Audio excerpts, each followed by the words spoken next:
Thank you. And again, we'll take that live when Senator Mitch McConnell speaks at 11:30 a.m. In focus now, you see her there, Congresswoman Elise of New York, House Republican Conference Chairwoman. Look, before we even get started on the chambers on the Hill, I have to say this. It looks like now that the current president-elect Donald Trump picked up double digits, as much as 40% more of the Jewish vote. Can you talk to me about that? You were one of the biggest voices in this country, Congresswoman, against the anti-Semitic movement of Jewish Americans. Well, we're seeing a political realignment, Harris, and whether it's the increased votes and support among African-American voters, Latino voters, or Jewish voters. And if you look at the stakes, under President Trump, we had peace in the Middle East. You had the strongest president to stand with Israel ever in our nation's history, and the Abraham Accords, the biggest breakthrough for peace normalization in over a quarter century. Compare that to where we are today. Just over 1 year ago, you had the Iranian-backed Hamas terrorist attack against Israel. You've had direct attacks from Iran, from Iranian homeland into Israel. This is really unprecedented chaos and catastrophe. So people are paying attention to these national security issues. And what we saw on college campuses with the skyrocketing of anti-Semitism and the failure of Joe Biden and Kamala Harris to condemn that and show strong moral leadership compared to President Trump, who put in an executive order to expand Title VI protections for Jewish students. We know that President Trump is going to combat anti-Semitism on day one and hold those higher education institutions accountable. Obviously, the voters know that as well. All right, let's look toward now what happens on Capitol Hill. First of all, what are you watching really closely? The races that are still coming in. What do you perceive will happen for the U.S. House?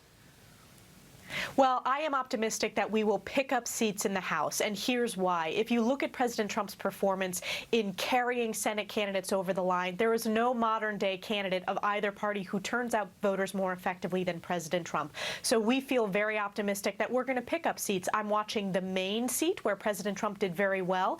Michigan, we picked up a seat. Obviously, we're looking at some of these California seats where President Trump is running 10 to 15 points ahead of where he did in 2020. And I think if you look at the overall atmospherics, Harris, you'll see that every single county in America, President Trump did better than he did in 2020, and Kamala Harris underperformed where Joe Biden was in 2020. Yeah. So this is a surge, and the fact that he won the popular vote is extraordinary and a testament to the American people rallied around his America First vision. Look, can we talk about really stronghold blue areas like New York City? My state of New Jersey, by the way, I mean, previously, it was double digits that Democrats were winning that by 5 points.